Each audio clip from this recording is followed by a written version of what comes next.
Hello bachcho, let's read the question. Which of the following ion is paramagnetic? So option A is lanthanum ion, option B is lutetium ion, option C is ytterbium ion, and option D is samarium ion. So the atomic numbers have been given as 57 for lanthanum, 71 for lutetium, 70 for ytterbium, and 62 for samarium ion, respectively. Now, first of all, we will understand that what is the key concept of this question. So, key concept क्या है? That is to know about paramagnetism. तो paramagnetism specially in ions. तो ions में अगर हम paramagnetism देखें तो that is due to the presence of unpaired electrons. तो अगर अनपेयर्ड इलेक्ट्रॉन्स होंगे तभी वो जो है एलिमेंट वो लूज करेगा इलेक्ट्रॉन्स. तो कोई भी आयन विद वन और मोर unpaired electrons will get attracted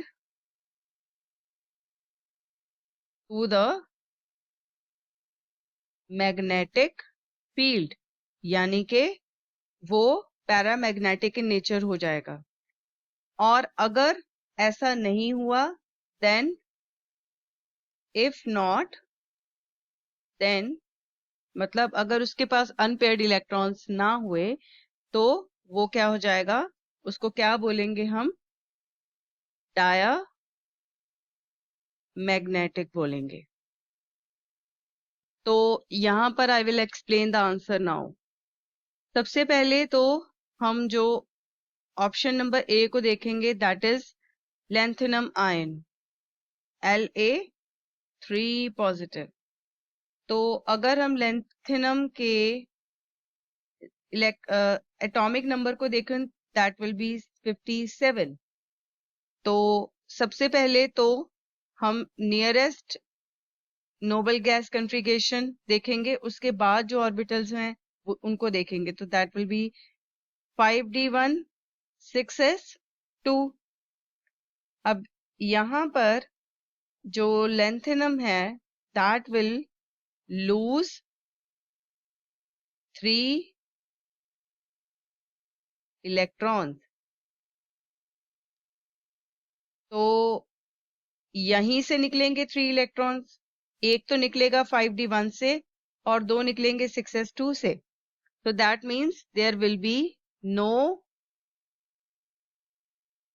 unpaired electrons left. So that means we can say lanthanum ion जो है वो क्या हो जाएगा, वो क्या है, diamagnetic in nature है.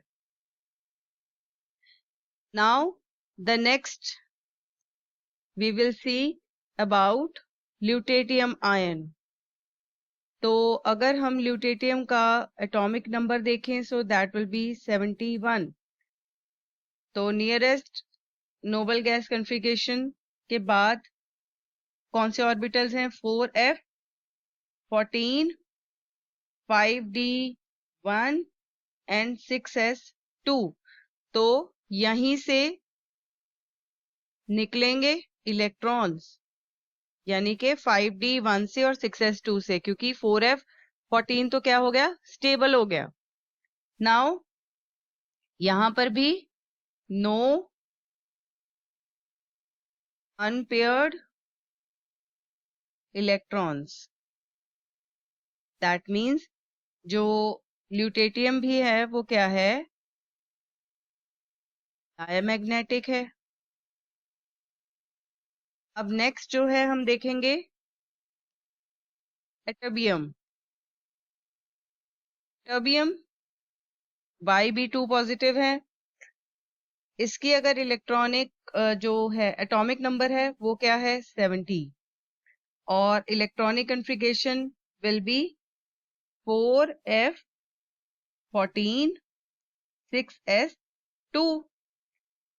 तो अगर देखें तो 4f14 तो स्टेबल हो गया, तो इलेक्ट्रॉन्स निकलेंगे दो इलेक्ट्रॉन्स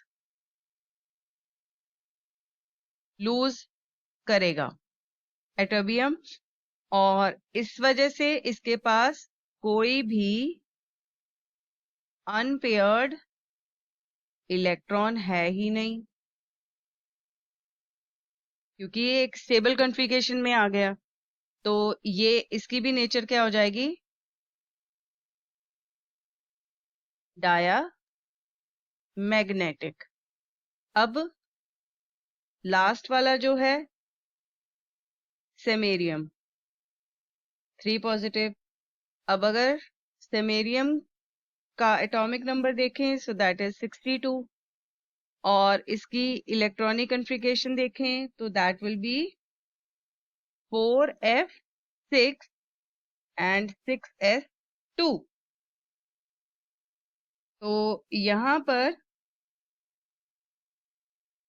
ये क्या करेगा, यहां से 3 इलेक्ट्रॉन्स ले लेगा, लूज कर देगा। तो लूज करने के बाद इसके पास क्या बचा, तो हम क्या लिखेंगे Sm3 पॉजिटिव। तो इसकी इलेक्ट्रॉनिक कॉन्फ़िगरेशन हो गई 4f5। अब क्योंकि 4f जो है उसमें मैक्सिमम 14 इलेक्ट्रॉन्स होने चाहिए, पर यहां पर कितने हैं 5 हैं।